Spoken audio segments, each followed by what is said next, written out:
সম্প্রতি ইরানে একটি তেল শোধনাগারকে ঘিরে হামলার খবর বিশ্বজুড়ে আলোচনার বিষয় হয়ে উঠেছে।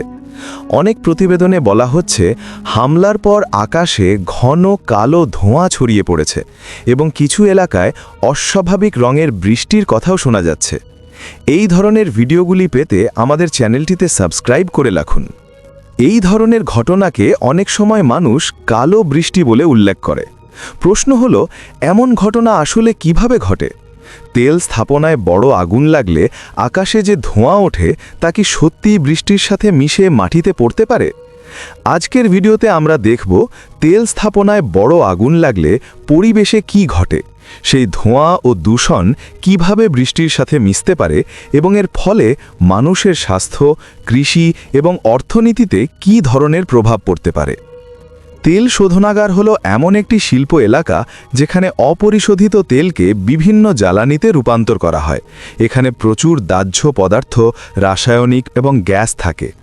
যখন এমন স্থাপনায় বড় বিস্ফোরণ বা আগুন লাগে তখন প্রচুর পরিমাণে কালো ধোঁয়া আকাশে উঠতে থাকে। এই ধোঁয়ার মধ্যে থাকে কার্বন কণা, ছাই এবং বিভিন্ন রাসায়নিক যৌগ।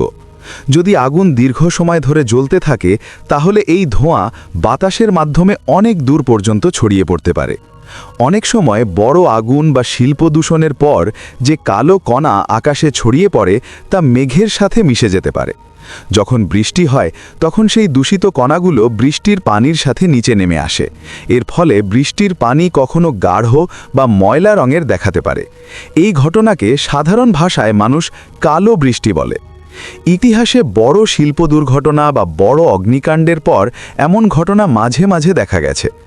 এই ধরনের দূষণের সবচেয়ে বড় প্রভাব পড়তে পারে মানুষের স্বাস্থ্যের ওপর। ধোঁয়ার মধ্যে থাকা সূক্ষ্ম কণা শ্বাসের মাধ্যমে শরীরে প্রবেশ করতে পারে।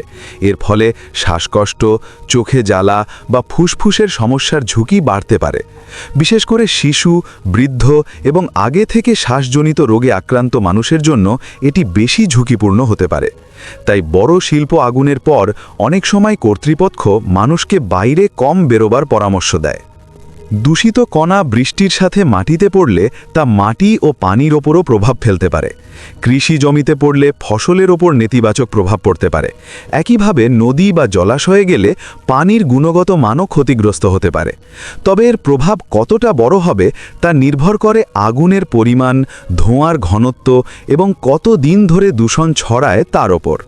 তেল শোধনাগার কোনো দেশের জ্বালানি ব্যবস্থার জন্য অত্যন্ত গুরুত্বপূর্ণ।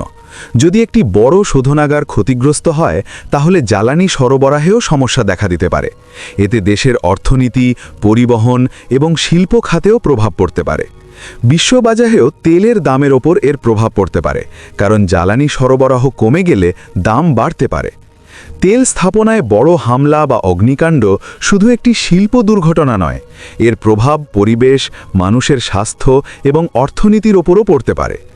কালো বৃষ্টির মতো ঘটনা শুনতে অস্বাভাবিক লাগলেও বড় শিল্প দূষণের পর কখনো কখনো এমন পরিস্থিতি তৈরি হতে পারে। তবে বাস্তবে এর প্রভাব কতটা বড় হবে তা নির্ভর করে পরিস্থিতির ওপর এবং কত দ্রুত আগুন নিয়ন্ত্রণে আনা যায় তার ওপর। আপনার কি মনে হয়, এমন শিল্প দুর্ঘটনা বা হামলার সবচেয়ে বড় প্রভাব কোথায় পড়ে? পরিবেশে, মানুষের স্বাস্থ্যে নাকি অর্থনীতিতে? কমেন্টে আপনার মতামত জানাতে ভুলবেন না।